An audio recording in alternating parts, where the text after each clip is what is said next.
Dominus vobiscum.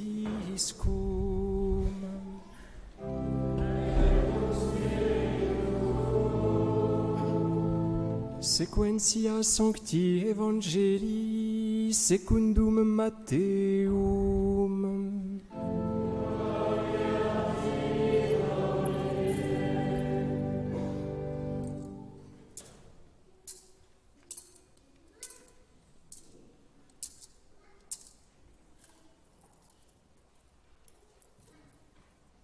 En ce temps-là, Jésus dit à ses disciples, « Nul ne peut servir deux maîtres.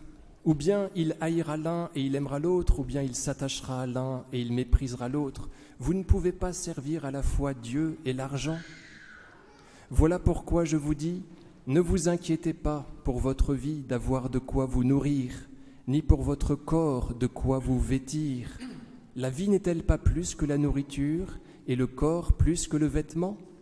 Regardez les oiseaux du ciel, ils ne sèment ni ne moissonnent, ils n'amassent point dans les greniers, et votre Père du ciel les nourrit. Est-ce que vous ne valez pas beaucoup plus qu'eux ? Et qui de vous, à force d'inquiétude, peut ajouter à sa taille une seule coudée ? Et du vêtement, pourquoi vous inquiétez ? Observez les lys des champs comme ils poussent. Ils ne peinent ni ne filent. Or, je vous le dis, pas même Salomon, dans toute sa gloire, ne fut vêtu comme l'un d'eux. Si l'herbe des champs qui est aujourd'hui et qui demain sera jetée au four, Dieu l'habille ainsi, ne fera-t-il pas bien plus pour vous, gens de peu de foi ? Ne vous inquiétez donc pas et ne dites pas que mangerons-nous, ou que boirons-nous, ou que mettrons-nous, car tout cela les païens le recherchent. Votre Père du ciel sait que vous avez besoin de tout cela. Cherchez d'abord le royaume de Dieu et sa justice, et tout cela vous sera donné par surcroît.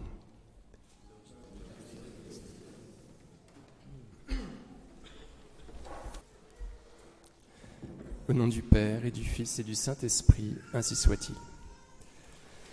Chers amis, le Seigneur Jésus nous dit des choses fort déconcertantes dans cet évangile.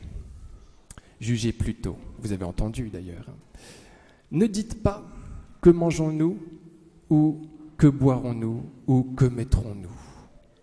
Comment, Seigneur Jésus, voulez-vous que nous ne posions pas ces questions, puisque notre vie dépend de ces questions. Notre vie dépend de notre nourriture et de nos vêtements. Ce sont des besoins vitaux. Comment pouvez-vous nous demander, nous ordonner de ne pas nous poser ces questions ? Et un petit peu plus haut, dans l'Évangile, le Seigneur Jésus fait cette déclaration qui est presque provocante. « La vie n'est-elle pas plus que la nourriture et le corps plus que le vêtement ?» La vie n'est-elle pas plus que la nourriture et le corps plus que le vêtement ? On a envie de dire au Seigneur Jésus, d'accord, peut-être, mais notre vie dépend de notre nourriture et de notre vêtement. Comment pouvez-vous dire la vie est plus que la nourriture et plus que le vêtement ? Alors, le Seigneur Jésus nous dit cela tout simplement. Attention, si vous vous préoccupez trop des choses de la terre, à ce moment-là, vous pourriez en venir à négliger votre âme, c'est-à-dire à négliger la vie éternelle. Et on comprend ce que le Seigneur Jésus dit, du coup. La vie est plus précieuse que la nourriture. Parce que si on se préoccupe trop du terrestre, à ce moment-là, on ne se préoccupera plus de vie éternelle.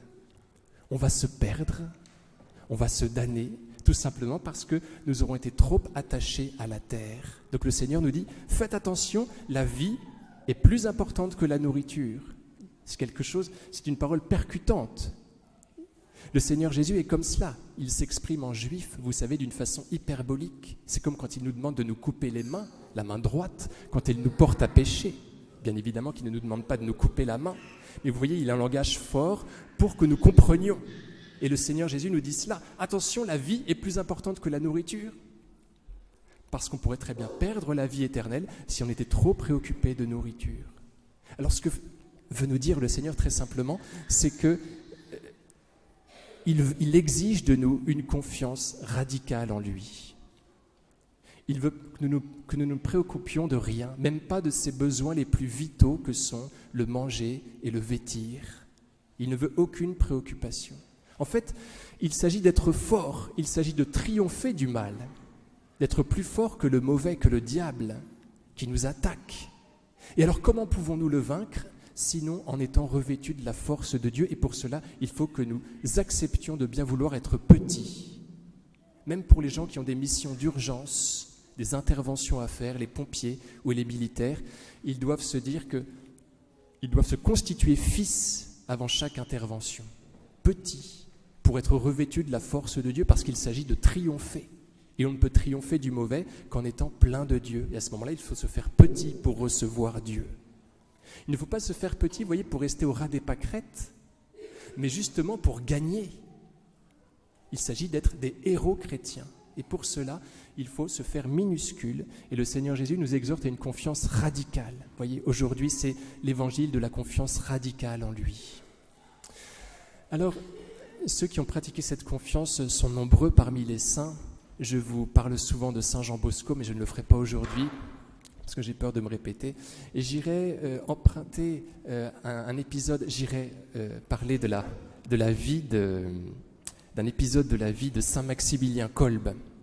Saint Maximilien Kolbe, vous savez, qui avait fondé un journal qui s'appelait Le Chevalier de l'Immaculée, qui tirait dans ses heures les plus glorieuses à 800 000 exemplaires. Il avait un couvent imprimerie, vous savez, qui s'appelait Niepokalanov, qui comptait 600 frères en 1939.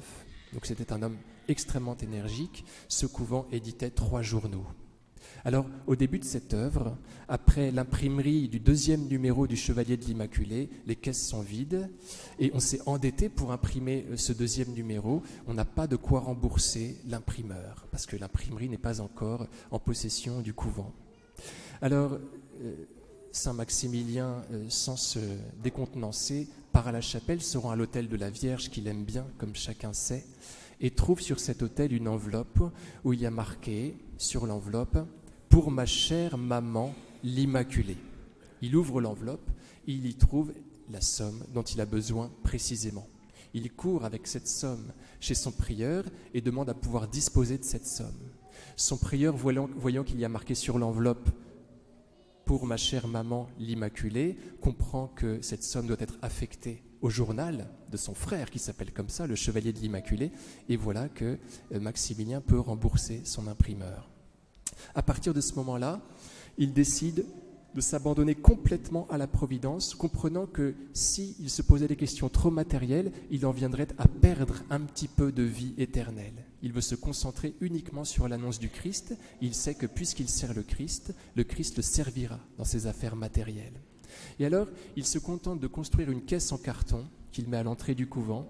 Et au fond de cette caisse, il y a le visage d'un saint, Saint Joseph Benoît Cotolengo, qui était un saint italien dont la vie s'étend sur le 18e et le 19e siècle, qui avait fondé une petite maison pour les enfants handicapés. Et ce monsieur, ce saint, ce prêtre, avait prohibé le compte en banque. Vous voyez, c'est pour cela que c'était à lui que Maximilien s'adressait pour l'aider dans son œuvre. Et donc il y avait ce visage du saint au fond de la caisse, à charge pour lui de ce saint de se montrer le moins possible en étant couvert, bien sûr, d'un maximum de billets de banque. Et donc cela marchait très bien. Alors, chers amis, bien évidemment que vous devez recevoir votre salaire, que je vous parle d'hommes de Dieu, Saint Maximilien, Saint Joseph, Benoît Cotolengo et Saint Jean Bosco. Donc, ils ont des vocations particulières, ils sont appelés à des confiances particulières. Vous êtes censé recevoir votre salaire, il faut le recevoir. Ce que le Seigneur Jésus veut par contre, c'est que chacun accepte d'être complètement abandonné le plus possible à lui.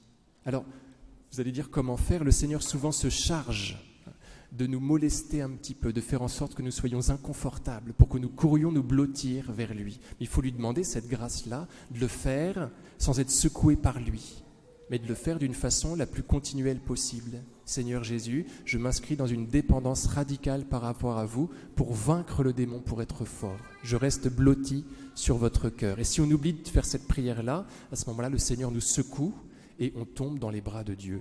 Voilà, tout simplement. Donc il s'occupe de nous. Rassurez-vous, du moment qu'on est ses enfants, qu'on est baptisé, il fait très attention à cela.